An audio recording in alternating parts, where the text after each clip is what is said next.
Alrighty. Welcome back to Free Read Fridays. I'm your intrepid narrator, Fraggeth, and today we're doing the final installment of Heavy Time by C.J. Cherryh. Uh, it's it's going to be a doozy. It's going to be a bit longer than the ones I've been doing. I've been keeping them shortish, both to keep the uh, time count on each episode a bit shorter, and it's a bit easier for me to do.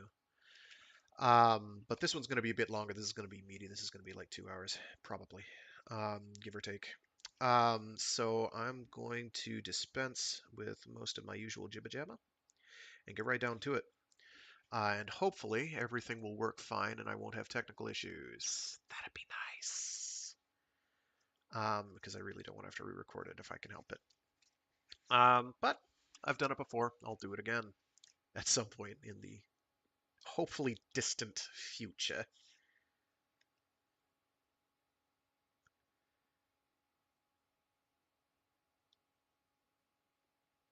All right. So previously on, everything is hitting the fan. Everything is hitting the air circulator. Every single bit of biological waste contaminant has hit the air circulator, and the situation on R2 is spiraling thoroughly out of control. The actual like EarthCorp honchos, military EarthCorp military honchos have shown up, and they are putting into place effective martial law. It is not good. Um, they are bypassing as the Aztecs board completely. So whatever they want doesn't matter. Let's see. Bird is spreading the word with the help of Ben, who has uploaded the files in the form of a virus. The files he had, the readings he had, the charts he had after that, the jaunt where they picked up Dekker. And they have now been uploaded via a virus to pretty much every single system that can contain that information on R2. Kady and Dekker are up at the Shepherd's Place. I forget the name of their actual hotel. Offhand, is it the Pacific?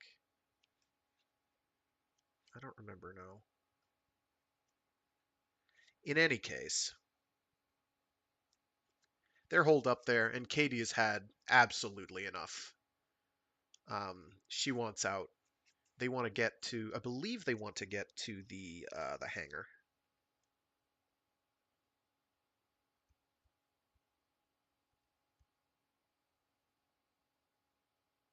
They want to get off the station, at any rate, because it's not a safe place to be, particularly if you're Dekker and you're like the last link in a chain that's going to bring the wrath of the people possibly down on these companies, corporations, and interests. And that would be not so good.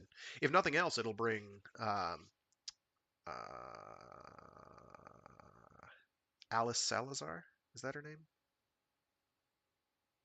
The one on the Mars Corp board. It'll bring her wrath down. Her wrath has already come, but basically, the natural order of things is being affected, and the people in charge aren't having it no more. And that means people are liable to get squished underfoot. Alrighty, we're gonna get cracking.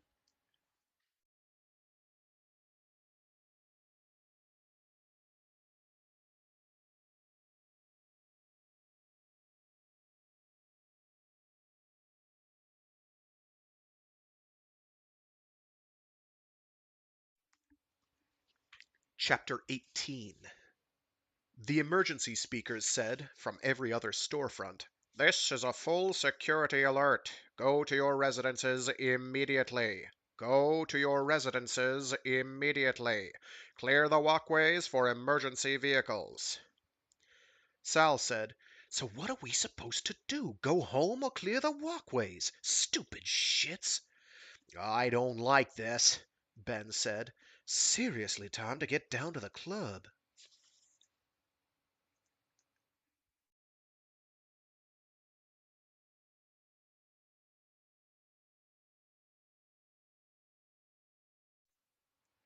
The wires sparked and melted. The door opened. Meg whipped a chair into the doorway and ducked back. Shots spattered. Dekker kept his hands steady. The toilet paper caught, the cloth fibers caught, the cloth caught, blew fire in the folds. Dekker lit the next, and Meg snatched the bottle and threw it into the hall. It shattered. Dekker lit a third vodka bottle, passed it, and Meg lobbed the second out the door and ducked back as somebody screamed in pain. The shepherd was on a chair with another bit of burning cloth. The smoke alarm went off inside. The fire system started spraying. The door tried to shut as shots spattered off the edge and blew hell out of the chair back. They were down to gin bottles. Fire spray started outside, white chemical clouds billowing up.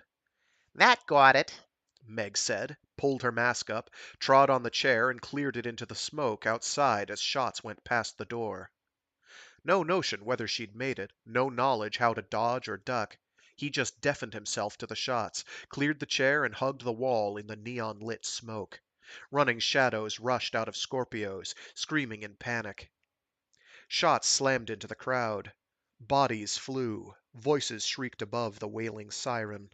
He sprinted past the restaurant's blue glare, dodged runners in the mist, not caring right now if the shepherd was behind them or not. Meg was ahead of him, trying for the emergency shaft. Meg had the shepherd's key, and people who'd been taking cover in the restaurant were gunning every which way through the mist and into the gunfire. Were running every which way through the mist and into the gunfire. Sorry. He saw Meg stop, saw her trying to get the key in a slot. A shot blasted a gouge in the wall beyond her. He flinched, pressed himself as flat to the wall as he could. "Take the lift on the next level," the shepherd gasped, clutching at his shoulder, beside them. "They're bound to have our cards blocked. Use your own. Berth 18 if we get separated." People were bunching up around them in panic. Somebody in a waiter's uniform had a key, shoved Meg aside. The door opened. Meg slid in with the crowd, and he pushed after her. He didn't care who he knocked out of the way. There were more and more pushing at their backs, the rush shoving them past the second door and up the steps. He pulled his mask down for air, grabbed the rail to keep from being shoved down, and pushed all the way into the clear, with the shepherd close behind, around the turn and up. "Three-deck damn door isn't going to work," the shepherd yelled out of the clangor behind them in the stairwell. "Door's still open down there. Go for four-deck. Get a door shut behind us." Dekker turned his shoulders, grabbed a handhold, forced his way past panicked, flagging clerks and restaurant help, the shepherd yelling, "Go!" and shoving him from behind. 100 feet each deck level. No way clerks and waiters could outclimb spacer legs. On the end of 4 months' gym time, Meg was out of sight above them.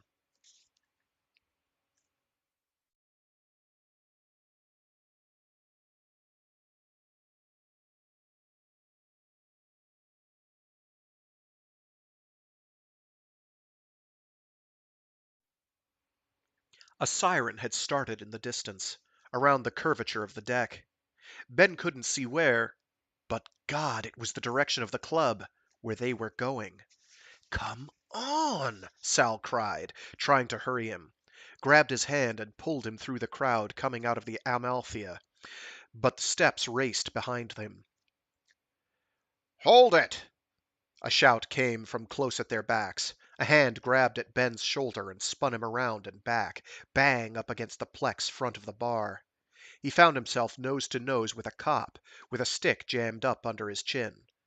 "Pollard, isn't it?" "Shit," he thought, struggling for air. Out of nowhere, Bird's voice said, "Hey, what do you think you're dealing with?" Bird came up and caught the cop's shoulder. Another cop grabbed Bird, and somebody in the crowd spun the cop around face on with a beer mug. "Hold it!" Ben tried to say. "Wait, damn it! Bird!" Something banged. The Plex window shook to an impact, and there was blood all over. He slipped, and the cop's riot stick came away as he hit on his knees. Bird was lying there with a bloody great hole in his sleeve and a look of shock on his face. All else he could see was legs, and all else he could hear was people cursing and screaming. He scrambled over, grabbed Bird's coat, and dragged him up close against the frontage, Bird fainting on him, people trampling them until he had a moment of clear space, and Sal grabbed his arm to pull him to his feet. "Ben, come on!" He scrambled for his feet, pulling at Bird. Sal hauled. Bird tried to get his legs under him, and they threw arms around him and ran with the crowd, battered and staggered by people passing them. Battered and staggered by people passing them. Emphasis on the right syllable. Bird doing the best he could, Sal shoving him up from the other side. Gunfire and shouts echoed at their backs. Screaming broke out ahead of them, and the crowd ebbed back at them without warning, shoved them the other way. The PA said, echoing over the shouting and the distant siren, "This is not a test. This is a real emergency." "Stairs!" Bird gasped, and Ben thought, God, where are they? You passed them time and again, the utility accesses, between the frontages, back in the bars. Used to use them in the Institute, up and down the dorms. You used to duck under the security cameras. One was right next to the hole. That was where. His lungs were burning. Bird was losing his footing, stumbling with every step as they reached the alcove, and Sal shoved at the door. "Mike's got a key," Bird gasped. "Hell with that," Ben said, and hit pound, backslash, and 9 simultaneously. 8, 0, and backslash. Management emergency access. They weren't the only ones that wanted the stairs. "Get out of my way!" Ben snapped at Sal, feeling the panic in the crowd as they pushed for the opening door. God, they couldn't climb and carry Bird between them. He got a shoulder under him and carried him solo, with Sal running the stairs ahead of him. Hysterical people shoved him from behind, shoved past, nearly knocked him down, and then somebody with sense, thank God, pulled him square again and shoved him forward when his balance faltered. "Lock through, damn it!" Sal yelled. Downside door shut. Whoops. Downside door shut was the only way the door up on 3 deck would open. And the guys ahead of her got out. Ben saw it through a black-rimmed blur, heard it through the ringing of the steps and the pounding in his chest. One thin feminine voice. "He drilled 10 at a time, you dumbass bastards!" They had a human wave behind them. Sal was holding the door open. Sal screamed at them to get in, and the guys behind, thank God, must have had the sense to turn around in the lock and shove the tide back. The doors shut, the hallway door opened, and they had the clear, cold air of 3 deck. "Core lift!" Sal yelled, grabbing him.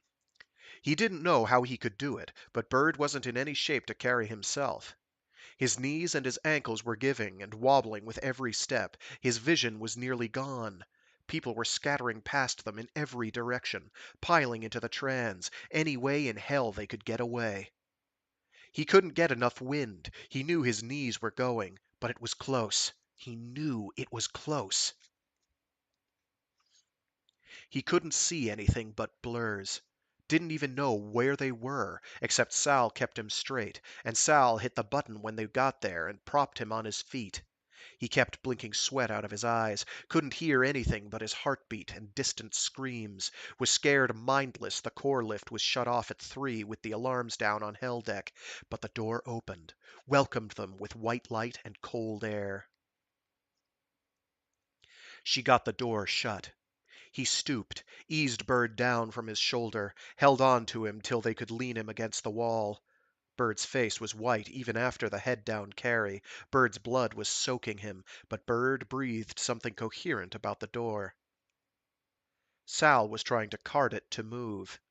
He staggered to the panel to try the E-code, but abruptly the power cut in without his touching it, and the car rose. "What did you do?" he gasped. But then the car slowed down again, on 4, and the door opened, on an out-of-breath Meg, Dekker, and a shepherd with a key. "God," Meg said, and "Bird?" The shepherd shoved them in ahead of him, and keyed them from the core as fast as Ben could get his next breath. bent double with the pain in his gut, while Meg and Sal were kneeling and trying to take care of Bird. "We waited," Dekker panted, "long as we could." Ben nodded. He didn't have the breath to tell Dekker he was an ass and it was his damned fault. He wasn't sure he could get his next gasp. He waved a helpless gesture at Bird, meaning, take care of him, fool, do something for him. He couldn't straighten, while the car shot for the core, and the shepherd said, "We don't know what's going to be waiting for us up there. The minute the doors open, out and hit the hand lines. If he can't hold the line—" A breathless wave of the hand in Bird's direction. "There's no way to take him." "Screw you," Dekker said. "We're taking him." "There's guards on the deck up there." "Then screw them too," Dekker yelled. "Listen, kid." "Shut up," Meg yelled. And Ben saw the way Meg was holding Bird. How of a sudden Bird had become weight in her arms, and his eyes and his mouth were still open. No, Ben thought. He couldn't move. Just stood there, waiting for Bird to move, bent over with the ache in his gut, until Sal got up and took hold of him and a handhold, because they were approaching the null zone. Meg said, between breaths, Bird still locked in her arms, "We got a shuttle at 18, clear down the far end of the mast. Dumb shits couldn't park it closer. Gonna take us out to a shepherd's ship. They got that carrier coming this way from the shipyard. Don't know if it's got guns mounted." "It's fast," the shepherd said. "Too damn fast." Their talk went past Ben's ears. It ran through his brain as a set of facts explaining where they were going and that their chances weren't good. He thought he ought to come up with a better idea, but his brain wasn't working right. He just felt the lift reach that queasy spot and felt his gut knot up. Bird wasn't dead. Bird couldn't be gone. It didn't make sense to him. He'd done everything he could, and somehow Bird just went out on them, and he didn't know what to do with him. It wasn't damned fair what had happened. He'd carried him, damn it, till his gut was full of knives, and Bird wasn't friggin' dead. He couldn't go like that. Dekker reached in slow motion after his arm as the car clanked into the interface. Dekker held on to him until the car stopped and the doors opened. The shepherd made the first swing from the lift's safety grip to the mounting bar and hand over handed himself toward the line. Meg had let Bird go, and Meg went next. Nothing else to do, Ben thought, with an anguished glance at Bird drifting there so white and different, among beads of blood, and grabbed the mounting bar and went, fast as he could, without Bird. Eerie quiet in the core. The chute was silent. You could hear the line moving in the slot. You could hear the low, static hum of the rotation interface. Couldn't see anything for a moment but the line's motor housing slipping past them. He looked back to be sure it was all real. But Sal and Dekker were reaching for the line, blocking his view of the inside of the car. Meg was on the line behind the shepherd. He was 3 spaces back. They passed the housing out into the open, out where the core spun to a dizzy vanishing point and tricked the eye in an already aching stomach. He held on, just held on, while muscles cramped in the cold. Past the customs zone. He kept thinking, what if someone had a gun? What if they know where we are? Nothing they could do up here. Nothing but go at the pace of the line. Cold chilled his blood-soaked clothing and turned it stiff. Fingers lost all feeling. Eyes teared from the cold, more bitter than he'd ever felt it. And the line moved at the same steady pace. Clank, clank, clank. With his teeth chattering, and the only thought in his head now just keeping his fingers closed on the hand grip. Meg had said berth 18. 18 was hell and gone at the end of the mast. Shuttle out to a ship that was going to take Dekker and the rest of them out of here, he guessed, but the only thought that kept replaying, over and over again, was that gun going off, Bird getting hit. He hadn't had time to stop the bleeding, damn it. Hadn't had time. Sal had known where she was going. Sal had known about the shuttle. Hadn't told them. God, he should have told her to go to hell, taken Bird to the trans, taken him to the hospital. Bird shouldn't be dead. It was Trinidad they were passing, now, way out, mated to her for the trip they weren't going to take. They'd been so damned close. Movement caught his eye, against the steady spin of the core, big supply can drifting free. Hell, he thought, shocked by the sight. Damned dangerous, a thing the size of a skimmer floating along like that with no pusher attached. He thought, as clearly as he was thinking at all, that's wrong. That's wrong, that is. The line jolted and stopped.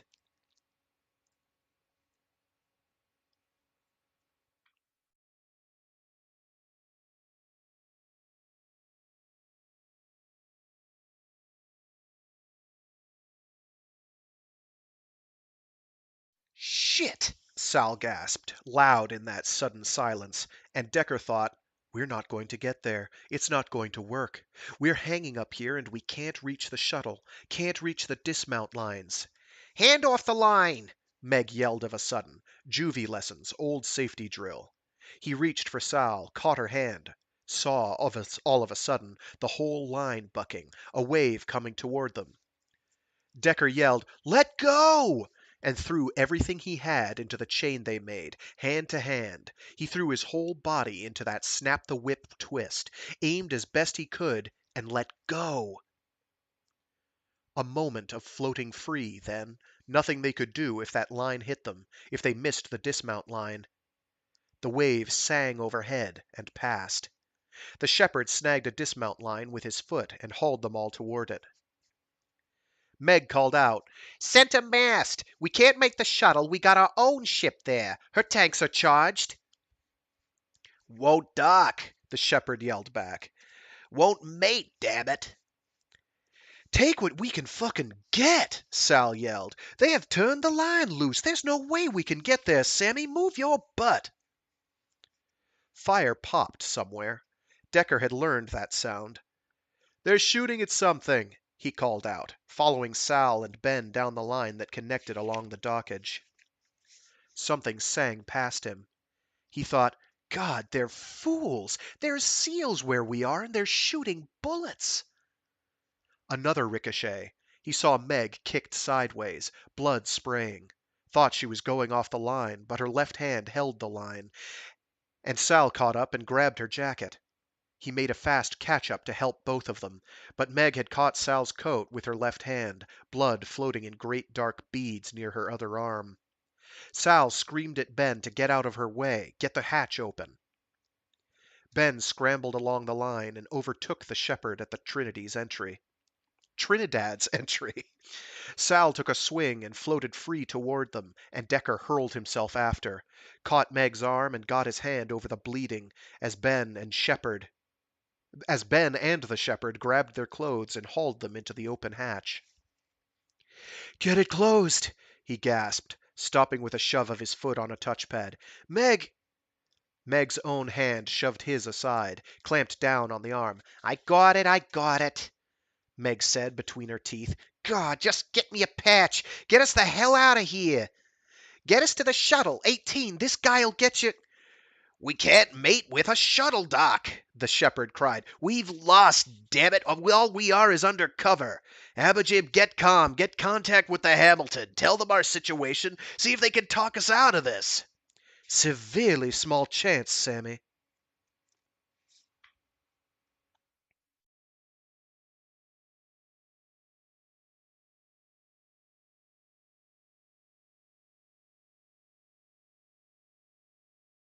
Severely small, Meg told herself. Couldn't move her arm for Ben to get a wrap on it, sleeve and all. Spurting blood everywhere, real close to going out.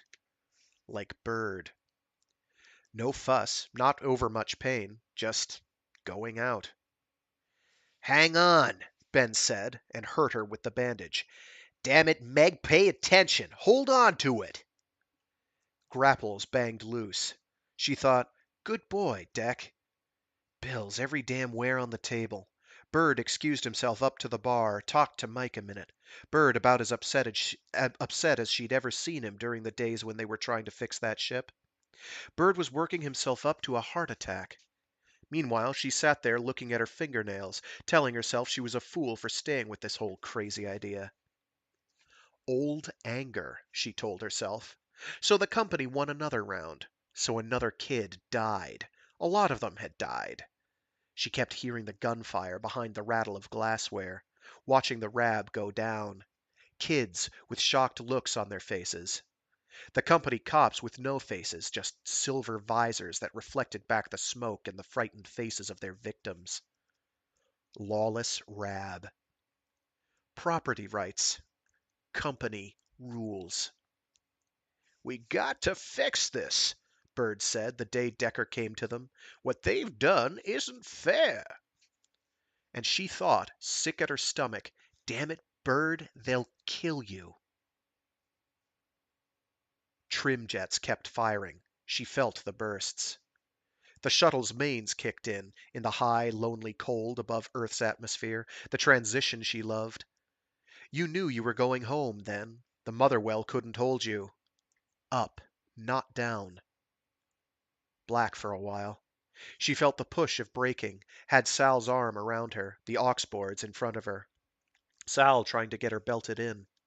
She reached with the arm that didn't hurt, took the belt and snapped the clip in, solid click. Tested it for a rough ride. She told Sal, "Get yourself belted, Abujib. I got it, all right."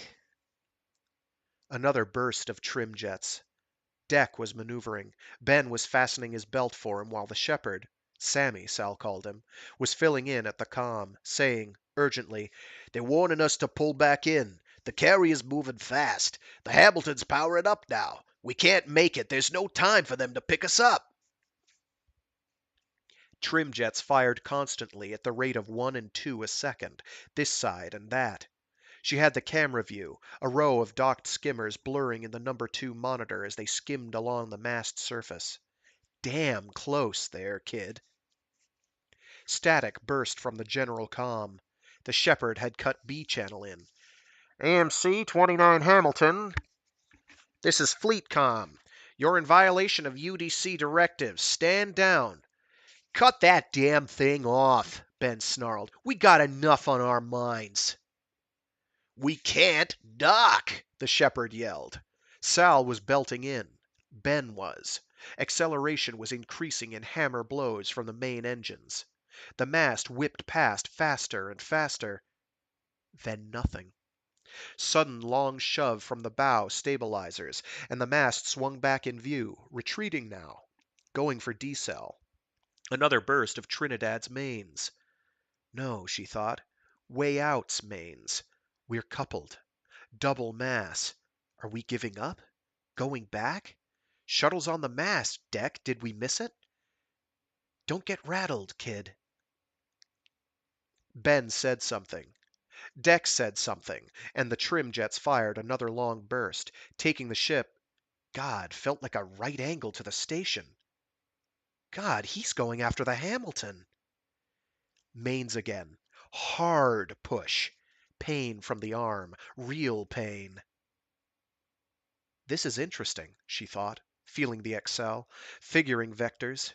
Hell of a ride, Deck. You tell him we're coming? Big shove. Dark again. She could hear the beeps from the distance indicators, the higher ready beeps from systems on standby. She thought, that's nice. Nice sound, that. Everything's optimum config. That sumbitch interface back there worked, didn't it? Loud argument, and the whine of the forward bay hydraulics. "What the fuck are you doing?" a man's voice shouted. "They're ready to move, damn it! We're in their blast pattern! They got a carrier on intercept!" Sal's voice, clear and sane. "Shut up, Sammy!" Thank God, Meg thought, listening for the beeps and tones, easier than keeping her eyes open. Plenty of information there. Bay was open, manipulator arm was working. Sammy was saying, "God, you fool, you damn fool!" Worth a look. She blinked the blurry monitors clear, saw an irregular surface, slotted with dust deflectors and bolted onto with tether stanchions. The arm extending out in front of them, white in the spots, shadowed onto the irregular plating. Go for it! Go for it! Sal said. You got it, Ben! Neat touch. Hardly felt it. Attached. To a tether stanchion. The manipulator grip closed and locked. Nice job, she said. She wasn't sure anybody heard. The shepherd yelled, Go! Acceleration started, built and built. Better dump those tanks, Deck. Better just uncouple way out, let her go, and hope to hell the arm mount holds. No way we can decel off what a shepherd can put on us anyway. No way we can decel off what a shepherd can put on us anyway. Ought to tell the kid. But just hard to get organized. Hard to get the mouth to work. Unstable load. Lot of push on. Pressure built in her arm and deserted her brain. Going up, guys. Going up. Long and hard as we can.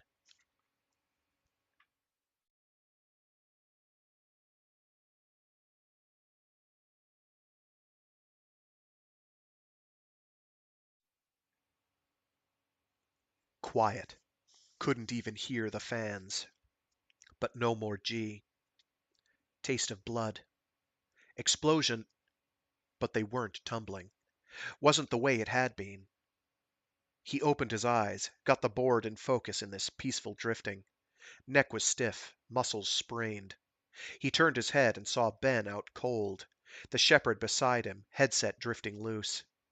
If there was sound, he couldn't hear it, except the fans. Then he remembered shutting down. Remembered Meg. Tried to move. There wasn't a muscle that didn't hurt. But he unclipped, pushed off, and turned, getting to Meg's position. Blood made a fine mist. She was white as a ghost and cold when he touched her face. She looked dead. But tension came back. Dead one moment, then unconscious, but there, by some subtle change that wasn't even movement until the eyelids showed stress. Ben was moving. Number 2 boards and the best place, his and Ben's, to ride out the push. She make it? Ben asked fuzzily. Yeah, Meg mumbled, speaking for herself. At least that was what it sounded like. Are we still grappled? I don't know, Dekker said. We seem stable. Ben freed himself and drifted over to Sal. Sal was coming too. The shepherd was still out. Dekker reached for the headset, heard faint static and a thin voice before he held it to his ear. Alive in there? He heard. And, I'm hearing voices. The comm is open. Yeah, he said, pulling the mic into line. This is Minor Ship Trinidad. Is this the Hamilton?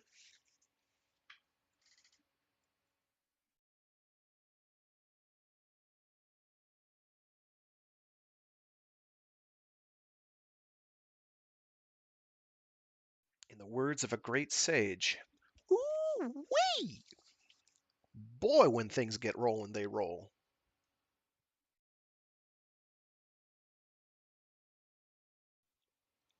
Chapter 19. He wasn't doing a damn thing, Ben said. There was blood all over him and Sal, blood dried on his own hands. Dekker saw. Birds, Megs, he had no idea. There was too much of it. Nothing? The officer asked. Cops had me, damn it. He didn't need to be there. He wasn't doing a damn thing. Just objected to them grabbing me. And some fool just pulled a trigger. Dekker stared at the backs of his hands, seeing what he hadn't been there to see. Seeing Meg in the lift, holding on to Bird. Sal said, I saw it. They were arming guys straight off leave, some of them still higher than company corruption. Green kids, didn't know shit what they were doing. It was a soldier. Damn right it was a soldier. Marine. Couldn't have been 20. The Hamilton's purser clicked off the recorder. We've got that. We'll send it before we make our burn. Dekker said, How is the fuel situation? Not optimum, the purser said. Shit. Sal shook her head. The purser left. Ben didn't say anything, just got a long breath and clasped his hands between his knees. It was as much information as they'd gotten. The same information as they'd gotten since they'd come aboard. Hadn't seen Sammy. Sammy had gone off shift, probably in his own bunk, asleep or tranked out if he hadn't gotten the news yet. Sammy, Ford was his last name, had been fairly well shaken up, hadn't asked for the position he'd been handed. The situation at the dock had gone to hell. The shuttle crew hadn't answered. The 8-deck group hadn't answered. They'd suspected their comm was being monitored. Mitch had gone next door to use the restaurant's phone to get contact with his crew and hadn't come back. Arrested or worse. They still hadn't found out. Sammy wasn't flight ops. He was the legal affairs liaison, a shepherd negotiator, for God's sake, who'd come aboard R2 to deal with management, if the plan had gone right, if the soldiers hadn't come in. Sammy'd done all right, Dekker decided.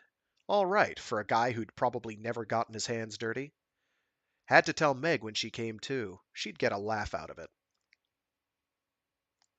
Another officer, this one straight past them, where they waited in the tight confines of the med station. Right into the surgery. Angry voice beyond the door, an answer of some kind. Think they've gotta hurry up, Sal muttered. More voices. Something about paralysis and another 30 minutes. Voice saying quite clearly, Doesn't do her any good if she's dead, Hank. We haven't got your 30 minutes. Get your patient prepped. We're moving. Man came back through the door then, looked at them, said, more quietly, We've got your ship free, we've got a positional problem, and we're doing a correctional burn about as fast as the EV team can get in, and I can get up to the bridge. Best we can do. You've got belts there. Use 'em. Staff's got take-holds. Bad, then. Dekker clamped his jaw and reached for the belt housed in the side of the seat, as Sal and Ben did the same. The officer was out the door and gone. Shit all, Ben muttered. His hands were shaking. Sal's were clenched in her lap. They were in trouble. No question. Headed into the well, nobody had to say it. Positional problem on a Jupiter-bound vector meant only one thing, and a hurry-up like that meant they were on their own. No beam, just the fuel they had left. Which wasn't a big argument against the well's gravity slope. Way Out's whole mass had to go. Way Out's whole mass had to go. That had been his decision. Save Hamilton and the fuel hauling it, keep Trinidad's manipulator arm from shearing off at the bolts, or maybe taking the bulkhead with it. But that fuel in Trinidad's tanks had been a big load on those bolts. He'd made a split-second judgment call, last move he'd made before he'd gone out. Maybe opening that valve had saved their lives. If that bulkhead had gone, they'd have decompressed. But an uncalked mass attached to Hamilton, 3/4 of it dumped without warning a few seconds into the burn, hadn't helped their situation. Computers had recomped. But their center of mass had changed twice in that Excel, and when the arm gearing had fractured, they'd had to laze through the tether ring. They must have swung flat against Hamilton's frame, and that would have changed it again. He'd gone out by the time that had happened. Didn't know how long they'd pushed, but with a warship moving on them, they'd had to give it a clear choice between chasing them or dealing with R2. Hamilton crew couldn't be real damn happy with their passengers right now. The lock hydraulics cycled and stopped. A siren shrieked. A recorded voice said, Take hold immediately. All hands prepare for course correction burn. Mark. Repeat. The bitch won't give him a beam, Sal muttered, teeth chattering as she checked her belt. The bitch was damn well hoping we'll all take the deep one. Won't lift a finger. We're going to be all right, he said. Going to be all right, Ben said. Going to be all right. You know, if you weren't a damn spook, Bird'd be alive. Meg wouldn't be in there. We wouldn't be where we are. This whole damn mess is your fault. Yeah, he said, on a deep breath. I know that. His damn fault, too, Ben muttered. They weren't after him. They didn't know who the hell he was. He was clear, damn him, he was clear. I don't know what he did it for. Engines fired. Hamilton threw everything she had into her Hamilton threw everything she had into her try at skimming the well. He thought, I could just have pulled us off and out. Didn't have to go to the Hamilton. Wasn't thinking of anything else. They'd have picked us up, but the shooting would have stopped by then. And we wouldn't be in this mess. Ben's right. Didn't make sense, Ben said. Damn him, he never did make sense.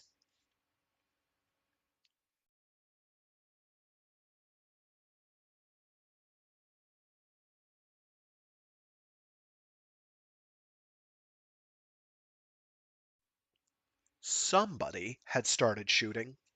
The police swore they were military rounds, and Creighton's office wanted that information released immediately. The statement from Creighton's office said, "Greatly regrets the loss of life." Morris Bird was a name Payne fervently wished he'd never heard. 30-year veteran, oldest miner in the belt, involved with Pratt and Marks, and popular on the deck. A damn martyr was what they had. Somebody had sprayed "Bird" in red paint all along the stretch of 3-deck. "Bird" was turning up scratched in paint on 8. And they didn't need any other word. The hospital was bedding down wounded in the halls. A file named Dekker was proliferating into places they still hadn't found, and the Shepherd Net was broadcasting its own news releases, calling for EC intervention and demanding the resignation of the board and the suspension of martial law. Now it was vid transmission, a Shepherd captain explaining how the miner ship Trinidad had made a run for the Hamilton. More names he'd heard all too much about. A pilot who'd had his license pulled as impaired. A crew who'd been with Bird when the shooting happened. The story was growing by the minute, acquiring stranger and stranger angles, and N&D couldn't get ahead of them by any small measures. A spokesman for the company has expressed relief at the safe recovery of the Trinidad and all aboard. The same source has strongly condemned the use of deadly force against unarmed demonstrators and promises a thorough... The door opened. The door opened. He blinked, looking at rifles, at 2 blue-uniformed Marines, at a third, who followed them in, and said, "William Payne, this office is under UDC authority under emergency provisions of the Defense Act, Section 18, Article 2. He looked at the rifles, looked at the officer, tried to think of right procedures. "I need to contact the head office." "Go right ahead, Mr. Payne." He doubted his safety to do that. He hesitated at picking up the phone, hesitated at pushing the button. "This is administration I'm calling. Do you want to be sure of that?" "Check out wherever you like, Mr. Payne. Your computer will give you an explanation. Go ahead. Access administration." He took a breath, touched keys, windowed up executive access. It said, Earth Company, Executive Order. It said, Charter Provision 28 and Defense Act, Section 18, Article 2. "We have a press release for you, Mr. Payne." "Yes, sir," he said. No questions, no hesitations. He reached for the data card the officer put on his desk and put it into the comp. It said, "The UDC has assumed control of Aztec's operations. All workers, independent operators, and contractors, and all Aztec's employees below management levels will be retained. President Towney is under arrest by civil warrant, charged with misappropriation of funds and tax evasion.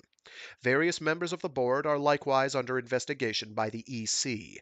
Residents who have information on such cases are directed to deliver that information to the military police, Access 14 on the system. All residents who report to the UDC office on their decks will have their cards revalidated and will be passed without question or exception under a general amnesty for all non-executive personnel of R2. The UDC will meet with delegations from the independents, the contractors, and civilian employees to discuss grievances.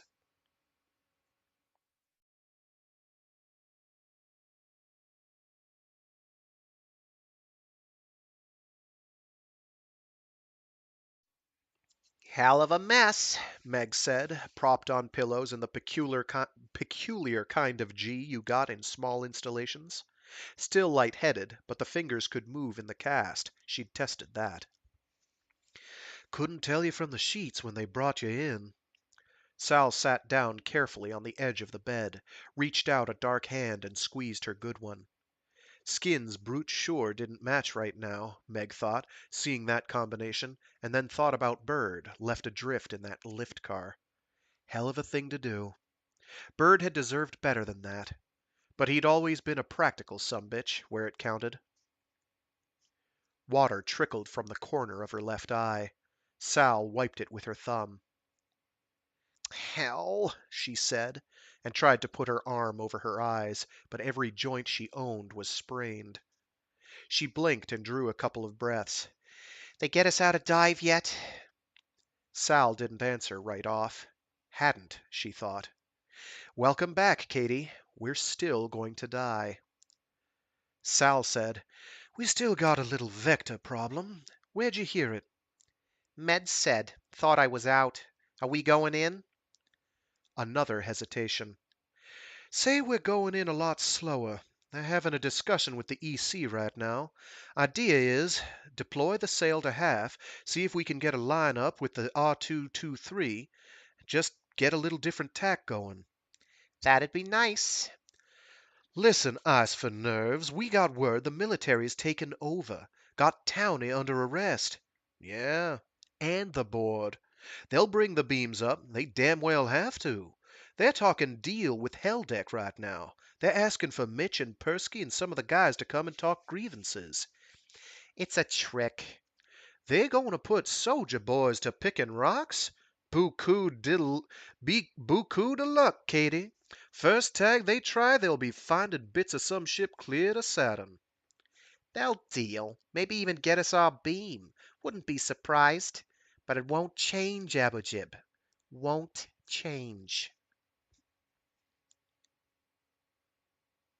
I know it's pronounced Abujib, by the way.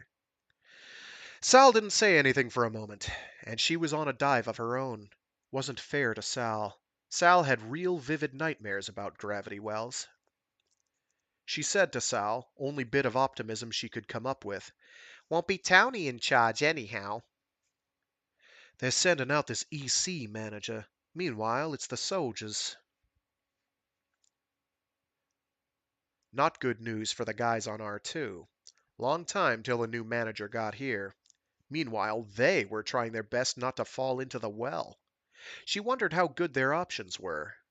Beams going up again, yeah, if the soldiers hadn't some damn administrative mess up that was going to wait on authorizations, or if it wasn't just convenient to the EC to have them gone.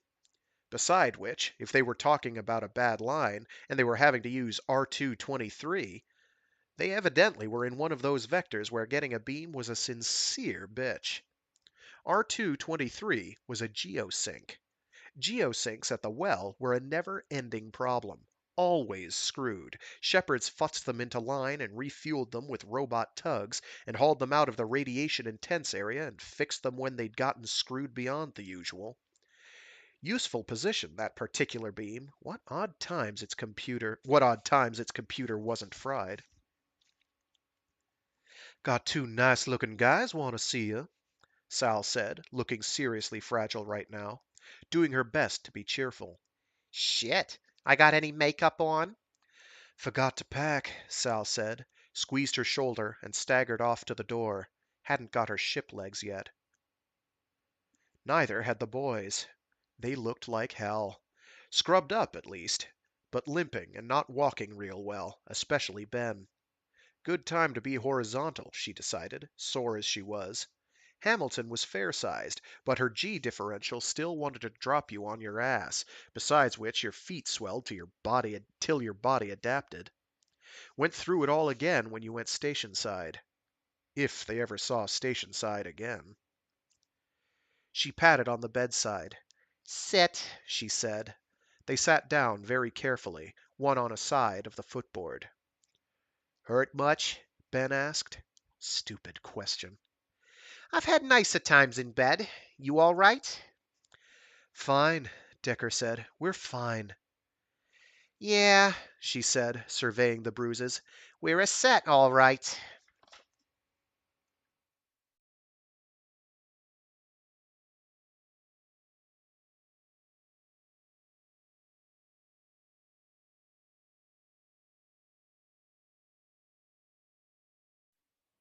Course correction put them in reach of R223, the message from Ops said. That's their last serious option. Calculations extremely marginal even at this point. Situation with beam goes 0 chance at 0282. Whoops. At 0828 hours. Let's try that sentence again. I'm sorry. Situation with beam goes 0 chance at 0828 hours. We checked out that cap and their fill and the miner craft's registered mass. Unless they got something from the remaining miners' tanks, they have nothing left. Cap on Athens indicates 0 chance intercept. Dumping the tugs didn't do it. Athens would put itself in danger. We estimate their continuing on course is only for the negotiators. Our data appended. Pori tapped the stylus on the desk, called up the figures, considered it, considered a communication from the meeting in the corporate HQ, typed a brief message. Tell their negotiators we've calced Athens, and the chances on the beam go neg at 0828. Tell them we'd be glad to provide them the figures we're standing by our offer. No time for another cause with the miners, or the shepherds. Good PR. Magnanimity. General amnesty. Revalidate the cards, put Townie's arrest on vid, get the beams up again, and get the Hamilton out of its situation. The minute the shepherds came to terms.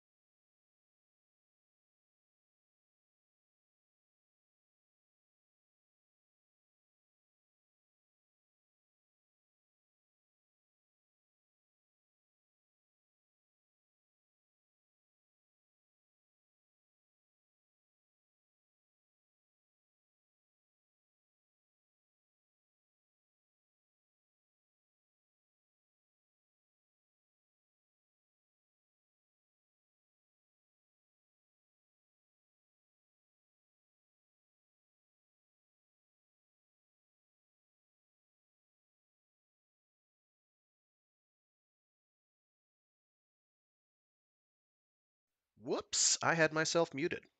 Let's try that again. Breakfast. Marmalade. Dekker hadn't tasted it since he was a kid. Ben and Sal never had. Meg said it brought back memories of her smuggling days. I used to run this stuff, Meg said. Course we'd lose a jar or two now and again. Sal made the sign for eavesdroppers, and Dekker felt it in his gut. But Meg said, hell, if they got time to worry about us. Kind of sour, Ben said. Bitter. Not bad, though. Ben, cher, Sal said. Learn to appreciate. Life's ever so prettier that way. I appreciate it. It's bitter and sour, isn't it? What's the matter with that? Meg rolled her eyes. The door opened. Dekker turned his head. Officer. Breakfast stopped. Sorry to interrupt you, the shepherd said, leaning against the doorframe, arms folded. Afro, one-sided shave job, shepherd tech insignia on a gold collar clip on that expensive jacket that meant he was a senior tech something. Thought you'd appreciate a briefing. We've got a rescue coming. Dekker replayed that a second. Maybe they all did. Good news? Who? Meg asked. That carrier, moving like a bat. She. Meg held it. Dekker thought, God, why? But he didn't ask. He left that to Meg and Sal, who had the credit here, who weren't the ones who'd put them in the mess they were in. Looks as if we're getting out of this, Meg said. God, Ben said after a moment. No yelling and celebrating. You held it that long, doing business as usual as much as possible, and when you got good news, you just didn't know how to take it. Where's the catch? Sal asked. They can just overtake and haul us out? Thing was .75 our current V, 2 minutes away from R2. They're not wasting any time. Dekker did rough math in his head, thought, God. And us well onto the slope, as we have to be now. They're talking deal, the shepherd said. Seems the fleet's figured out they need us. Seems the association said there's no deal without the free runners. They're hanging on to that point. They've axed Towney, that's certain now. Thought you'd want to know.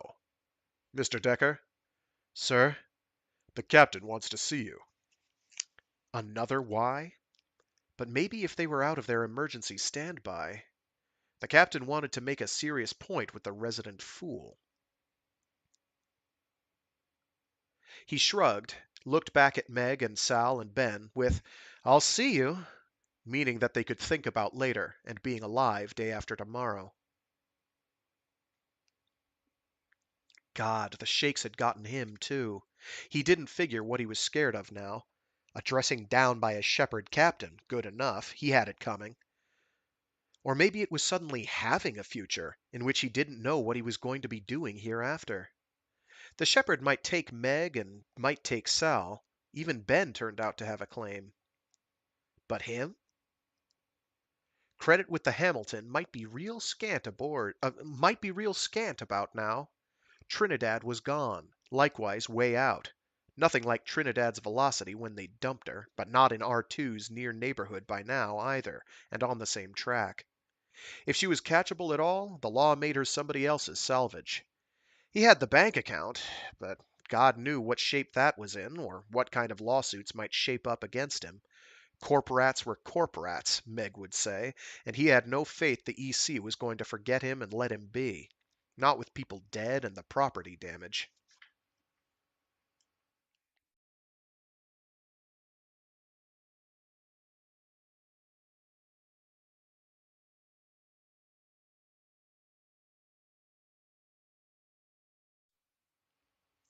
It wasn't a far walk to Sunderland's office.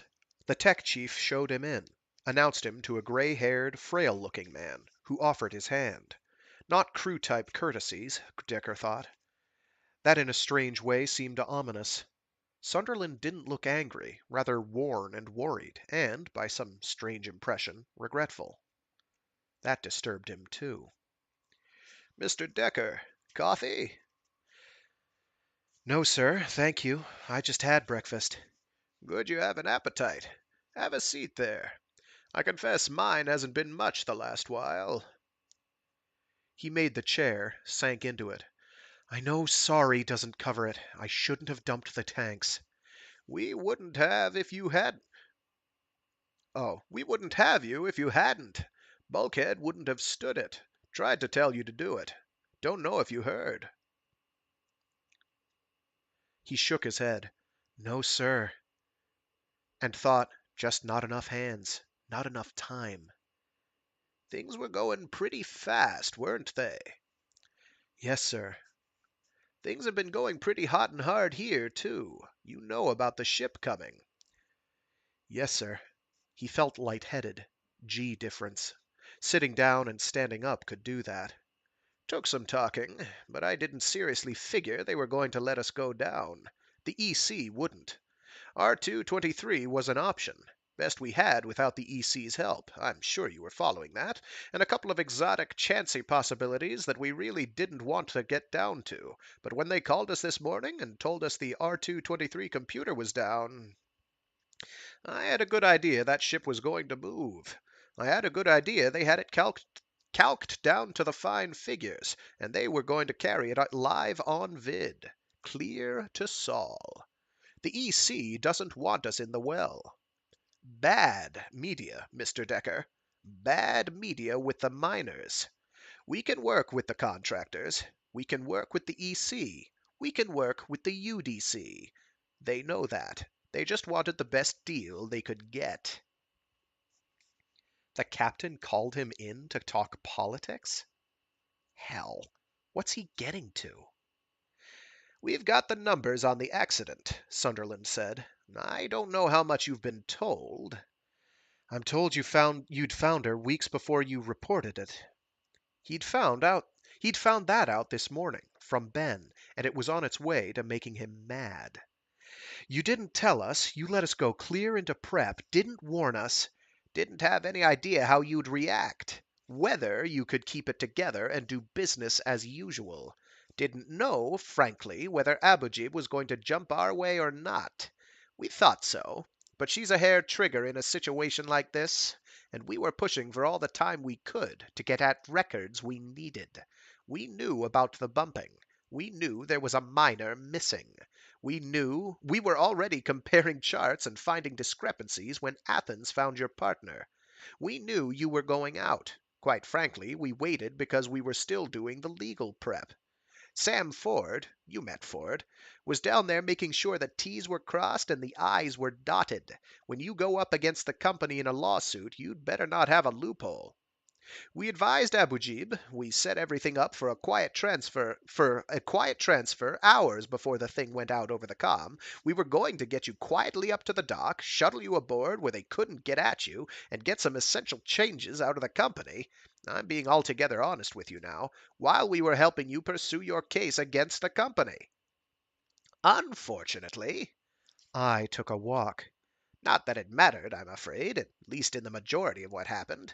We factored in the company's stupidity. We expected the military to involve themselves, but not that an EC order to resorb the company was already lying on Fleet Commander's desk, waiting for any legal excuse it could, frankly, arrange.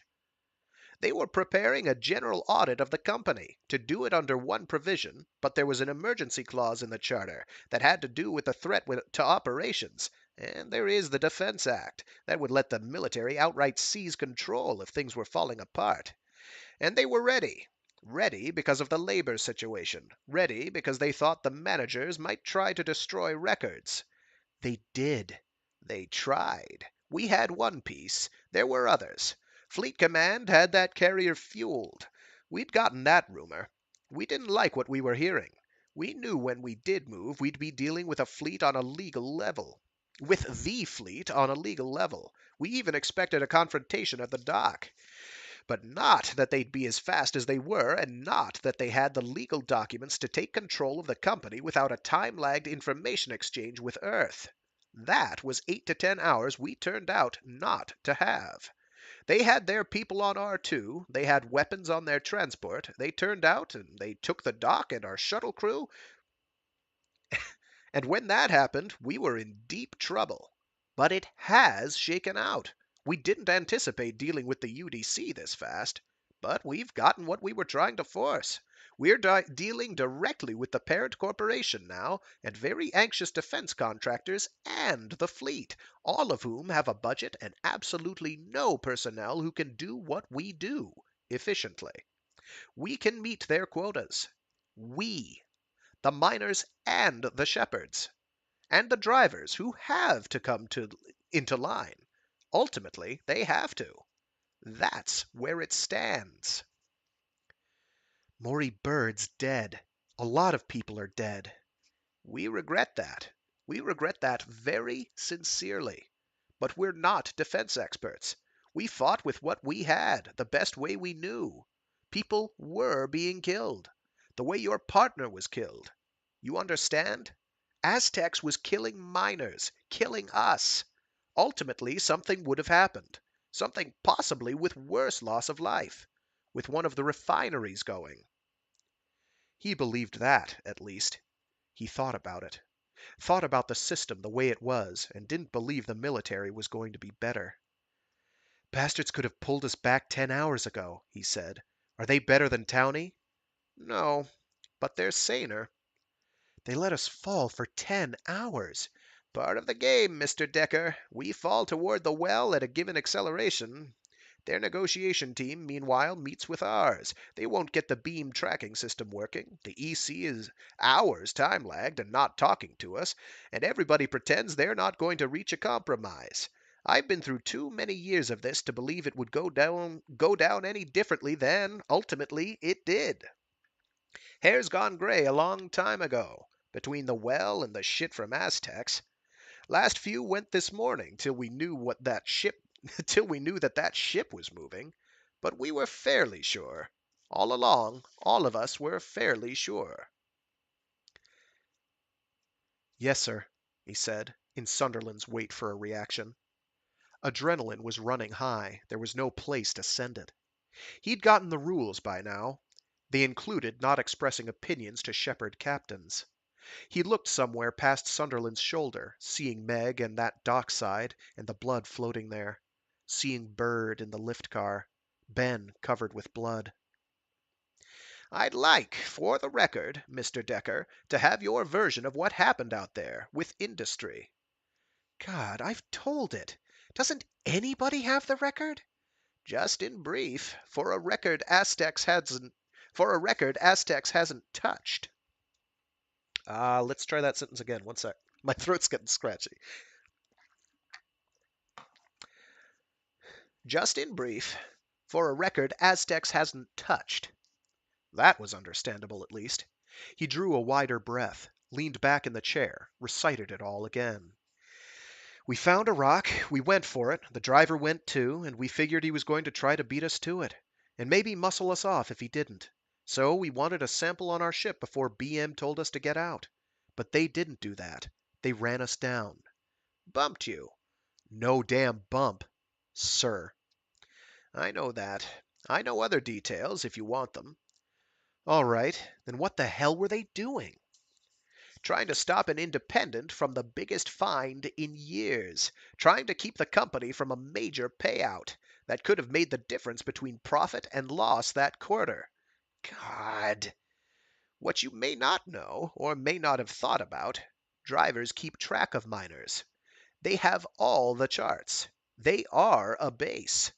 And you moved, I'm guessing, on your own engines. Maybe you made quite a bit of V on quite a long run. Another piece of memory clicked. True? He nodded, seeing in his mind all the instruments of a tracking station. A long, long move for a miner, with no request for a beam. Anomaly. Corey'd suspected BM. They hadn't thought about a driver monitoring what they were doing. BM did. But you could move in a sector without saying, if you could do it on your own engines. Stupid, he thought, the other side of experience. Fatally stupid. But they could have ordered us off. They could have claimed it on optics. Why didn't you? Because Corey said they might not log it. They might just claim the driver had it first. Politics. Politics. They did log it. They gave it a number. Then why didn't they call us and tell us? We saw them moving. But BM didn't tell us a damned thing. Not, they've got it. Not, pull back. Not, they wanted that driver to beat you there. Creighton's office had stepped in and said they shouldn't have logged it that way. They should undo it because they hadn't made a policy decision yet. They'd called legal affairs and asked for advice. We can't reconstruct all of it. The military's sitting on those records. But what I guess is there was a driver damn determined to get there. BM was waffling, trying to figure out how to solve it, finally figuring they were in a situation. Nobody believes BM. Nobody'd believe you weren't screwed. It'd be all over the deck at R1. One opinion in management was afraid it would touch off trouble. Another said otherwise. They went ass backwards into letting the local base handle it. That's BM code for the shit's on the captain. Use your discretion is the way they word it. That means do something illegal. He heard the tone of voice. He looked into neutral pale eyes in a lean, aged face and thought, this is a man who's been put in that position. They just hushed it all, Sunderland said. They left it to the driver. They didn't make a policy decision. And he was under communication blackout, because that's the way things go when you're handling it for the company. The consensus was you'd spook and run. They didn't know my partner. Extraordinary young woman, by what I know. Extraordinarily determined. Did you call it on optics? Did you try that? We just use the fuel. We just use the fuel, Corey had said, trusting BM to get them home. We were close enough we could get an assay sample before they got there. They weren't talking to us. We figured they'd pull something with the records, so it just didn't damn well matter. We thought they'd break. That'd give us the time. And if we had the sample aboard, and our log against theirs of when we moved, we could make a case. We knew, we were sure BM knew what was going on. We didn't accept, we didn't ex, we didn't expect they'd run right over us. You understand, Bumpings? You know the game? The man thought he was a fool. There was poor stupid kids in his voice. He set his jaw and said, I've heard. I'd heard then. Usual is a low V nudge, usually near the refineries, like a bad dock. Usually it's their tenders, just give you a scrape, make you spend your time checking damage. But this time you'd beat him. You'd outdone his best speed even with a beam assist. And his ass was on the line with the company. No time for nudges from his tenders. They didn't want a sample in your hands. If you had it, they wanted it dumped. Radio silence from his side. Nothing to get on record. So he kept on course. Had it all figured. Closest pass he dared, bearing in mind you don't break those subbitches by the seat of your pants. Scare hell out of you. Get you so scared you'd do anything he said. But you moved toward his path, didn't you? And his helm hadn't calced that eventuality. What was I supposed to do? Most would get out of the way. My partner was out there. Some might. Some might run all the way to elsewhere. Maybe just tell BM there'd been an accident. Maybe have a driver tender claim a rescue. Hell! But he'd known it wasn't quite a collision course. He'd known they were trying to shake him. He'd called their bluff. They'd called his. Damn single correction, he muttered. All they had to do, fire the directionals and brake. Hell, he'd already braked off the beam. He was coming in well inside his maneuvering limits. He was able to stop as I was. He was as able to stop as I was. Their helm was a belter, and that's a Class A ship, automated to the hilt. You understand me? Didn't even remotely occur to an Institute cut rate a move like that was a choice. He wouldn't, so he didn't have it laid into his computer in advance. Not the directionals. Without it, running on auto, the jets won't fire if you don't take the autopilot off.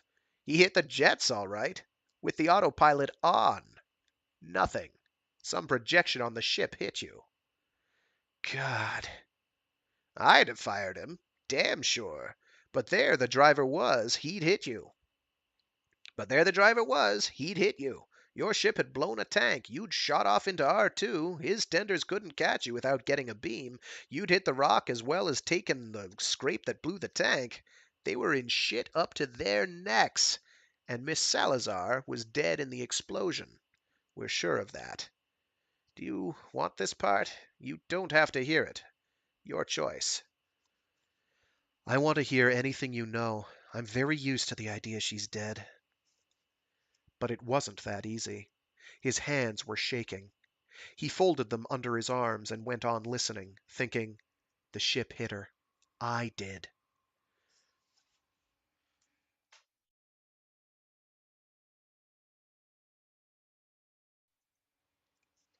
Sunderland said, Captain Manning, that's the senior captain on the driver, was the one who'd made the decisions at this point. He had one dead. He figured your chances were 0. He had no doubt whatsoever the company was going to black hole the whole business, and they wouldn't clear him to chase a ship that wasn't supposed to be there in the first place. BM wouldn't want that in the log. He knew he had to get rid of the body himself. So they reported they'd acquired the rock. BM didn't ask what had happened. Registry wasn't in the information flow. Your emergency beeper was working. BCom upper management knew what was going on with the driver, so it wasn't asking questions. Nobody in management was going to ask, and maybe, here I'm attributing thoughts to Manning that may not have been, but maybe he was worried you could be alive. At any rate, he never filed a report that he'd actually hit the ship. There'd been a flash the military could well have picked up, but flashes near drivers are ordinary. Your radio was out, just gone. You were traveling near a driver fire path, so you weren't going to be found for a long time. If any tech reported that signal of yours, I'm betting it just got a real fast silence from upper echelons for the next couple of months. You never called in for a beam, and somebody erased way out off the missed report list. Just erased it. You were in R2 zone, you weren't on R2's list, and nobody was going to put you there, and nobody in R2 was calcing your course, except that eventually the driver and maybe management knew you'd go into the well, and that would be that. But why did he send Corey there? What the hell was he doing? What was he trying to prove? I guess his tenders had gone after Miss Salazar's body. He couldn't call them back from a rescue mission. They knew it had been a bumping. They knew it had all gone very wrong, and Manning wanted them too scared to talk. So he made accomplices of the driver crew, the techs, everybody aboard, to scare them into silence, to prove, maybe, if they had any doubt, that the company was going to hush it up. He was numb. So they could have fired at the well. They didn't have to leave a trace. I'm not saying Manning isn't crazy, but there's no love lost between us and the company crews.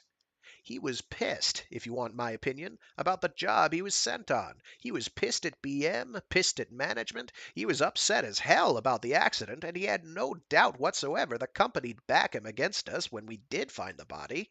Just like the bumpings, just like that. Bad blood. A way of shedding some of the fallout on us. Because we couldn't prove a damn thing. Even with a body. Because there'd be no record. There'd be some story about a driver accident. Nothing would get done. It's been that way since they put company crews on those ships. And the company keeps them out there years at a run. They're bitter. They're mad. They're jealous as hell of our deal with the company. They blame us for the company's losses that mean they'd been told they were staying out additional weeks. But they're not totally crazy. They had absolutely no idea you could possibly survive. It was clerks that handled the distress signal. They'd already said too much to Bird and Pollard before they'd had any higher-ups involved, and my guess is they just decided they might as well bring the ship in, get it off the books. They just didn't want Bird and Pollard telling how there was some ghost signal out there that BM didn't know about. War jitters. Nervous fleet establishment. They decided to go on it. They panicked when they found out you were alive, but do them credit, they didn't even think of having you killed. Let's try that sentence again. I'm losing steam. They decided to go on it. They panicked when they found out you were alive, but do them credit, they didn't even think of having you killed. In their own eyes, they weren't killers. It really was an accident, and they weren't going to have you die in a hospital or on the deck. Too bad for them. Good for us. A lot of people are very grateful to you, Mr. Dekker. Let me tell you, no matter Corey's mother's influence, no matter anything we could do, without you staying alive, without you holding out against the company, there'd have been nothing but a body at the well. Nothing we could prove. Ever. So you did do something. You did win. You're a hero. You and Morris Bird. People liked him. People truly liked him. Hard even to organize his thoughts, or to talk about Bird. He couldn't. You're the ultimate survivor, Mr. Dekker. That's something near magical to Belters, and the rest of us who know what you were up against. But there's a time, maybe now, to quit while you're still winning. What do you mean? You have an enemy. One very bad enemy. Manning? Sunderland shook his head, hands joined in front of his lips. Alice Salazar. She's not being reasonable. Her daughter's death. The manner in which she was found hasn't helped her state of mind. You're not behind a corporate barrier any longer. The EC's already tried to reason with her. She's pulled strings to get the UDC to investigate Aztecs. She wanted Aztecs resorbed, simply so she could get at its records, and so she could get at you. In effect, that order was under consideration, stalled in the EC's top levels, but it was lying on Fleet Command's desk principally because Alice Salazar called in every senatorial favor she owned. Favors enough to tip the balance, corporately and governmentally. And she wants you on trial, Mr. Dekker. The military's sitting on the records. It doesn't want this Aztec situation blown up again. It doesn't want a trial. The EC doesn't want it. But the civil system can't be stopped that easily. Financial misconduct is the likeliest charge she'll try for, but she's trying for criminal negligence. It hurt. For some reason, it truly hurt that Corey's mother was that bitter toward him. She doesn't have to be right, of course. She doesn't even have to win. The damage will be done. She has the money for the lawyers, and she has the influence to get past the EC. They honestly don't want you in court, for various reasons. They don't want you arrested, or tried, or talking to senatorial committees. And they don't want the fallout with the miners and the factory workers and us at a very strategic facility. But most certainly they don't want you on a ship headed into the well when R2 knows about it. They might come after us, but they damn sure won't let you take the ride. It was going somewhere that didn't sound good. Same song, his mother had used to say, different verse. He asked, in Sunderland's momentary silence, "So what are they going to do?" "Our rescue? That ship that's coming after us? They'll pull us out, save our collective hides. But you aren't going back to R2. They want you. The fleet wants you. That was the sticking point the last 10 hours. We tried. We've stalled, but they're moving now. We've no other options but them. God knows we can't run. And if we don't turn you over, they're bored. I have that very clear impression. In which case, anything we do is a gesture. We've risked the ship, and various people can get hurt." He had trouble getting his breath. He couldn't feel his own fingers. "Am I under arrest?" "They tell me no. The fact is, you've been drafted." The bottom dropped out of his stomach. "Shit!" he said, before he thought who he said it to, and told himself he was a fool. They were pulling him out of the well. They were rescuing 100+ people. He had damn all reason to object to the service, to getting thrown into the belly of a warship and getting blown to hell that way. "May not be altogether bad. They tell me they're interested in you for reasons that have nothing to do with the EC. They want you in pilot training." "They want me where I won't talk. They think that'll get me aboard. I'll be lucky if they don't arrange a training accident. A lot of people get killed that way." "You're a suspicious young man, Mr. Dekker." "Well, God, I've learned to be." "And I'm one more smiling bastard. Yes, I am. And I'm sorry. I don't like the role I've been cast in. I hate like hell what they're doing. But we don't have any choice. I risked my crew and my ship getting you away in the first place because you were that important. I hung on in negotiations as long as I could, and, bluntly put, we've gotten as much as we can get. We can't help you, and it's time to make a final deal. In some measure, I suspect certain offices would rather see all of us dead than you in court. In some negotiations, the compromises get too half and half, and sanity can go out the chute. People can get shot trying to protect you. 2 ships can go to hell. Literally. You understand what I'm saying?" He did understand. He thought about the kid who'd helped Meg with the vodka bottles. The fool who'd habitually lost his temper over things he couldn't even remember the importance of, this side of things. Damned fool, he thought. Damned dumb fool. I can't even get mad now. The mess is too complicated, too wide. It just rolls on and over people. Like Bird. Like Meg. Sunderland said, more gently, "If they're not on the level, I think you can. I think you can." Whoops. One sec. Let me get some water. "If they're not on the level, I think you can put them that way. You understand? What they tell me, your reflexes are in the top 2 percentile. You don't train that. That's hardwired. They tell me the speeds these FTLs operate at. Even with computers doing the hands-on ops, the human reaction time has to be there, mentally and physically. Whole new game, Mr. Dekker. And I'll tell you another reason they don't want to antagonize us. The fleet's looking at the Shepherd pilots, the Shepherd techs, as a very valuable resource. Now, I'm not eager for it. I'll do what I'm doing the rest of my life, and it's what I want to do. But the young ones, a good many of the young ones, may do something different before they're done." He was in flow-through. Sunderland spoke, and he believed it because he wanted to believe it. Sunderland stopped speaking. The spell broke, and he told himself Sunderland was a fool or a liar. There were a lot of reasons for the military to want Sunderland to believe that. A very clear reason for Sunderland to want him to believe it.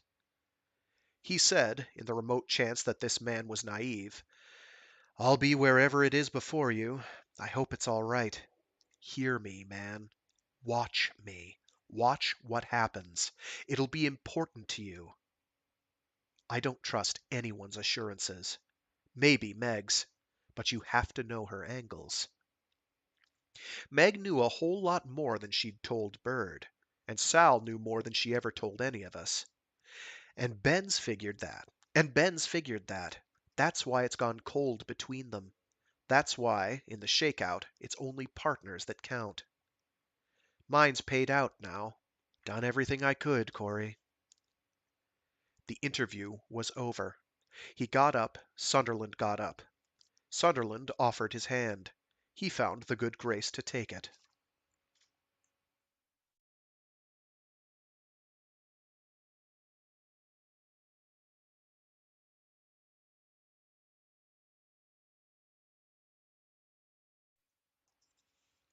Hard adjustment. They hadn't had problems except the fact they were out of fuel and falling closer and closer to Jupiter, and in consequence of that, the morbid question whether they'd fry in his envelope before they got there, or live long enough to hear the ship start compressing around them. Intellectual question, and one Meg had mulled over in the dark corners of her mind. Speculation right now hell and away more entertaining than wondering what the soldier boys were going to do with the company, and what it was going to be like in this future they now had, living on Shepherd charity. Sal and Ben might be all right. Ben was still subdued, just real quiet, missing Bird and probably asking himself the same question: how to live now that they had a good chance they weren't going to die. Point 1. Something could still go wrong. When you knew you were diving for the big one, hell, you focused on trying things, and you lined up your chances and you took them in order of likeliest to work and fastest to set up. But when you knew you were going to be rescued by somebody else's decisions, and that it was somebody else's competency, or lack of it, that was going to pull you out or screw everything up, then you sweated. Then you imagined all the ways some fool could lose that chance you had. Point 2. Sal was just real spooky right now. Scared. Jumpy. Sal had held out against her fancy friends once before when the Shepherds were trying to drive a wedge between them, and Sal had all the feel of it right now, wanting them so hard it was embarrassing to watch it. And Sal was hearing those sons of bitches, she was damn sure of it, saying, "Yeah, that's all real fine, Abu Jib, but Kady's an albatross. Kady's got problems with the EC that we're trying to deal with in the future." Only thing Kady can do is fly, they'd be saying, and meaning shit all chance there was of that, with their own pilots having a god complex and seniority out the ass. Might be better to split from Sal, get out of her life, quit screwing up her chances with her distant relatives, and go do mining again. Maybe with Ben, who knew? But, God, It's going to be interesting times. Soldier rules, more and more. They'll make sweet talk with the miners till they got a brute solid hold on the situation, then they'll just chip away at everything they agreed to. Deck. Deck could come out of this all right, but God, Deck maybe hadn't figured what she was hearing from the meds, how he'd gotten notorious, how he was so damn hot an item it was keeping the pressure on the EC to get them out of this. Couldn't drop Dekker into the well, not like some dumb shit Shepherd crew that got themselves in trouble. Dekker was system-wide famous, in Bird's way of saying. And that was both a good thing and a bad one, as she could figure.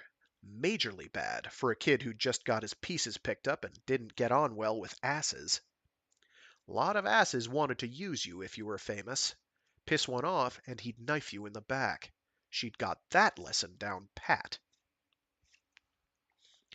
Good, in that consideration, if the Shepherds kept him on the Hamilton. But she didn't think they would. Kid with no seniority, a lot of rep, and a knife-edge mental balance.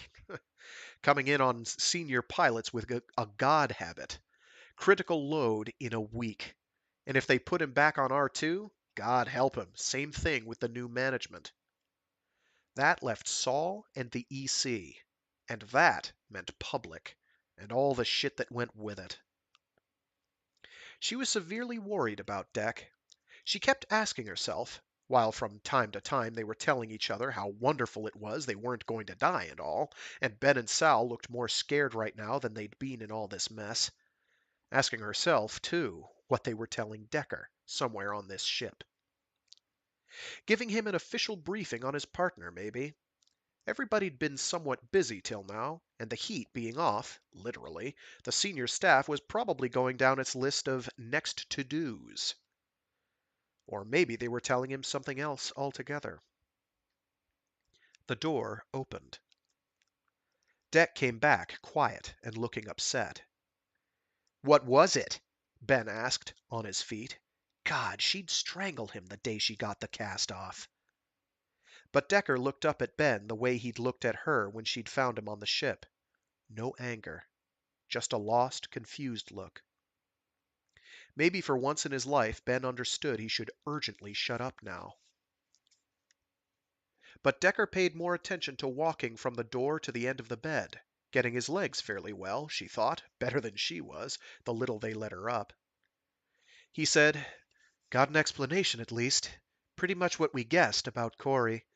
And it's solid about the ship on its way. We're all right." "You all right?" she asked. He didn't answer right away. He looked down at the blanket. There was too much quiet in the room, too long. Sal finally edged over and put her hand on his shoulder. He said, "I'm real tired." Meg moved her legs over. "There's room. Why don't you just go horizontal a while?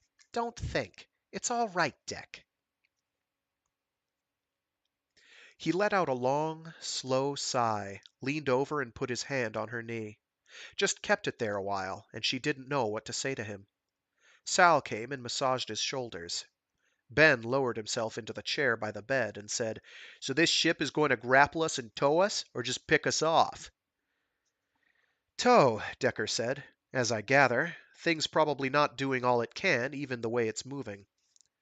"Starship," Meg said, thinking of a certain flight. "I've seen 'em glow when they come in." "Freighters," Sal said. "This thing's something else." And old Rab had a chill thinking about that something else next to that one pretty memory. Thought, Earth's blind. Earth's severely blind. Feathers on the wind. Colonies won't come back. Kids don't come home again. Not the same, they don't.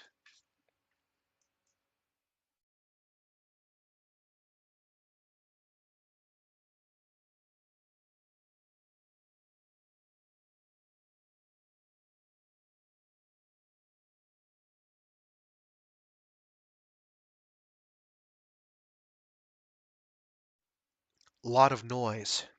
Dekker had no idea how big the carrier was, but it had a solid grip on them, and they could move around now. get what they needed before they sounded the take hold and shut the rotation down for the push back to R2.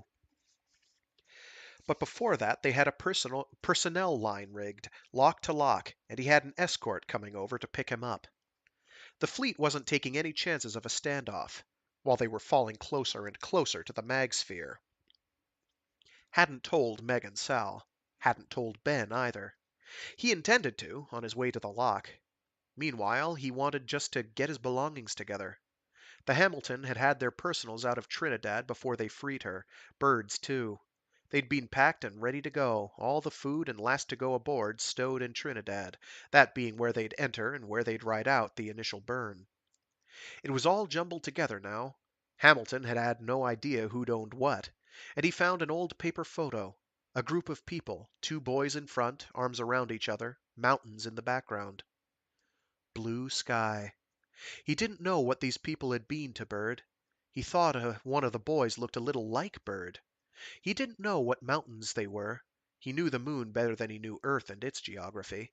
Another class he'd cut more than he'd attended. But he looked at it a long time. He didn't think it was right to take what was Bird's. He hadn't had any claim on him. Ben did. But you could put away a picture in your mind and remember it, years after. If there were years after. He took what was his. Put on the bracelet Sal had bought him. He thought that would make her happy. He didn't know, point of fact, whether they'd let him keep anything. Worth asking, he thought. Deck? Sal asked. About finished anyway. He stuffed a shirt into the bag, wiped his hair out of his eyes, and caught his balance against the lockers as he stood up.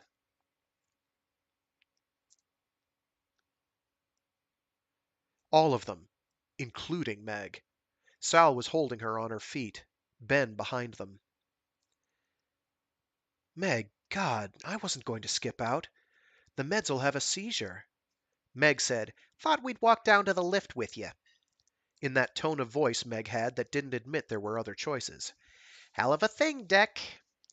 Yeah, well, I wasn't going to worry you. Walk you back to your cabin. "Doing fine, thanks. Going to check these soldier boys out. See if we approve the company they're putting you into." He picked up his duffel, put a hand on the wall, and came closer. Familiar faces. Faces he'd gotten used to seeing. Even Ben. And Meg. Especially Meg. He leaned over, very carefully kissed her on the cheek. Meg said, "Oh, hell, Deck." And it wasn't his cheeks she kissed, for as long as gave him time to know Meg wasn't joking, and that close as he'd been with Corey, it wasn't what he felt right now.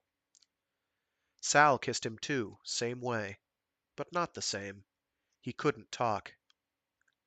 Ben said, holding up a hand, "If you think I'm going to, you're wrong." You never knew about Ben. Ben saved him losing it. He got a breath, halfway laughed, and picked up the bag again, hearing the lock operating. "Sounds like my appointment," he said. "Better move so they can get us all underway. Risky neighborhood." "Yeah, well," Meg said, following him on Sal's arm. Hard breath. "They better take care of you. Letters are a good thing." "May be a while," he said, glancing back as he walked. "Not good for the balance. But I will, soon as I can, soon as I have a paycheck. Don't know whether I'll be at the shipyard or where. Saul, maybe. I just can't say." Trying to pack every thought he had into a handful of minutes. Thinking about the fleet's tight security and the tighter security around him. "Maybe if you ask the shepherds they can find out where I'm stationed. Maybe the captain can get a letter to me, even if I can't get one out. My mother's Ingrid Dekker. She's on maintenance at Saul. Write to her, if that doesn't work. She may know where I am." Or maybe not, he thought, as they came into the ops area where the lift was, to take them up to the lock. Fleet uniform on the blonde and two Marine MPs, with pistols. Standing with Sunderland. He hoped they didn't take him off in handcuffs. Not in front of Meg, please God. "Mr. Dekker," the crew type said. Young, insignia he couldn't read.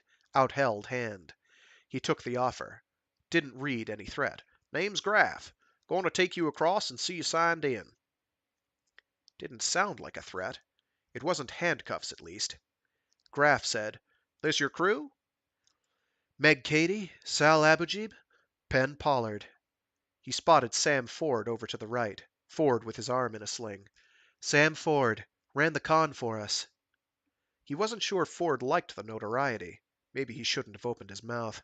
But damn all the fleet was going to do about the rest. They were getting the one they'd bargained for, and Graff didn't look like a note-taker.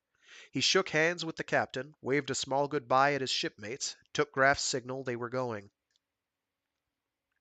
Lift took him and Graff and one guard. That was all that would fit. Graff said, on the way up, "Ops training's real glad to get its hands on you. Move of yours gave the lieutenant an attack. You didn't hear that." He looked Graff in the face, saw amusement, saw the MP biting his lip. Lift let out at the dock. Cold up here. He stood and shivered, thought then to ask, "They going to let me keep my personals, or should I leave them?" "Put them in stowage. Few months you can get 'em back." The lift was coming up again. It opened. Ben came out with the other MP. "Thought we said goodbye," Dekker said. "Yeah, well," Ben said, and said to Graff, "Got room for another one?"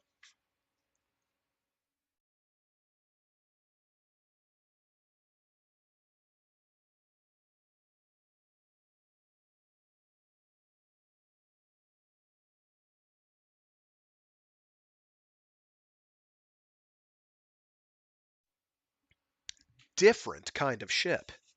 ECS-5 was her designation. Didn't have a name yet, and wouldn't till she was commissioned. Gray and claustrophobic, huge flexing sections on the bridge.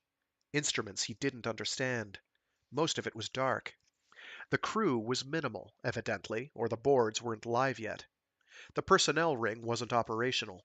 It was acceleration that let them walk on the deck. G plus at that, with the Hamilton's mass. Graff had said he'd do a walk-around with them. Real quiet walk-around. It was a working ship. They didn't belong here. They weren't under arrest.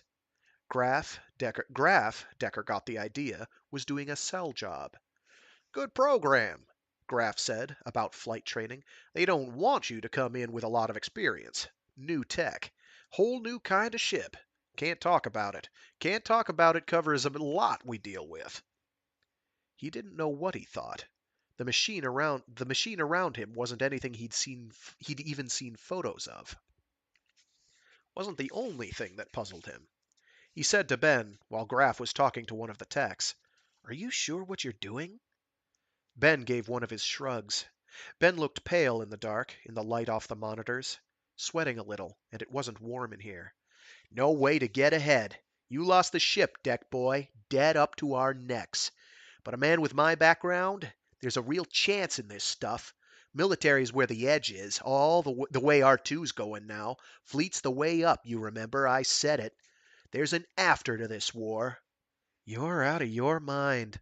"Officer before I'm done.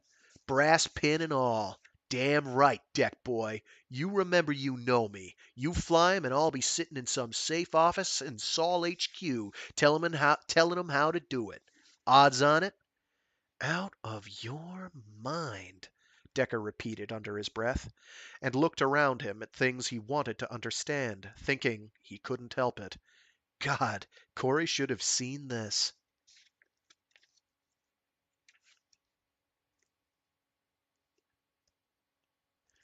And that, ladies and gentlemen, was Heavy Time by C.J. Cherryh. And when I said that it was going to be a roller coaster, that things were going to get rolling and they would not stop, I was not joking. Chapter 18 is one of the most intense reads ever. It's just bonkers. And then 19, the final chapter is just like a complete anticlimax. It's like, let's ease back. The pressure is off, even though the pressure is very much on. And it's also the explanation for everything that's been going on in the background. And there's still plenty of room for all the subtext that CJ Cherryh has going on. Like like those lines about, Earth is severely blind, and they've lost the colonies, because where this is taking place in the timeline is when Earth still thinks it's the big, it's the motherland, it's the big swinging dick, it can set policy, and when people go out there, they change, they get new priorities, and that's kind of what's building up. And it all comes to a head in Down Below Station. And I super, super highly recommend checking out Down Below Station. It is an excellent book. I highly recommend it. It's a trip, it's a slow burn, but it's well worth reading. There is a direct sequel, as I've intimated, to this book, Heavy Time, that we've just listened to the end of, called Hellburners. And it does follow a number of our cast. I will refrain from spoiling anything. Um, Partly because I can't remember all of it. Partly because I do actually plan on reading that one aloud on this channel at some point, unless CJ Cherryh or somebody representing them says, "Hey, you can't do this. You have to take all that stuff down." At which point, I deal with that problem as it comes. But yeah, I loved the book. I hope other people dug it. Yeah. I do try to do reading every Friday on Free Read Fridays, where I read short stories and indeed entire novels aloud. Going forward, next week's really busy. I'm probably just going to be doing short stories next week. Probably like some pulp stuff from like Astounding Science Fiction or similar, or maybe just find a bunch of really short stories, like one-page short stories, and bang them all out, something like that. Kind of a cool down, because like seriously, the ending to this book is intense. Like I'm sweating. It's nuts. It's bonkers. Um, I was more cogent than I was afraid I was going to be. I was kind of anxious going into it because I'm like, oh my gosh, it's the end. I don't want to mess up the end. After the short story stuff next week, I am thinking I'm going, because I try to do a bunch of Greg Egan stuff. I'm a Greg Egan fanboy. I'm sorry. I'm sorry. If people don't like Greg Egan, tough. I've got a lot of Greg Egan and I like reading them. He makes my brain itch in the best possible way. I'm thinking of doing one of his shorter novels, one of his earlier shorter novels. I'm thinking of doing Quarantine, because it's got a great zinger ending that I adore. Um, and it's not super long. That's how long is the book? Like 200 pages? 220 pages, 221 pages. Um, it's it's a it's a trip. Quarantine's a trip. And you'll see when I get to it. I do want to do that. Whether I do that before or after Hellburner, I don't know. I'm thinking I might do it before Hellburner, but my schedule is currently in flux, so we'll see. Um, but yeah, hope people dug it. I have other streams throughout the week. I have Mecha Mondays where I do something giant robot related or mecha adjacent. This Monday, I'm probably doing Black Wind, which is about a boy and his powered armor and how he goes and he murders a bunch of aliens. Um, I have Warframe Wednesdays where I do Warframe because people play Warframe. I play Warframe. I've been there since forever, and I figure I may as well just, if I'm going to play Warframe anyway, I might as well stream it. And I have a theoretical large population draw. Uh, Not that I go in thinking about that stuff, but that's, part of the calculus, I guess. But yeah, you're probably watching this on YouTube after the fact. But I do stream live on Mondays, Wednesdays, Fridays, starting at about noon Eastern time, give or take. Oh, thank you, Speed of Sound 1894. Thank you so much for tuning in. Thanks for catching it live. This might be a first or a second of me knowing somebody's caught it live. I do hope you enjoyed. Hope you dug it. And yeah, feel free to check me out later, or don't if I'm not doing it for you. Sorry. But yeah, thanks for tuning in. Have a good one. Stay safe, stay sane, stay toasty. Right now it's snowing like crazy outside. Uh, Even though it was like, oh, thanks, Speed of Sound. I appreciate it. Love your voice. I appreciate that very much. But yeah, have a good one. Thanks again. Be decent to each other. I don't know. Have a great day and week, and see you next time. Bye.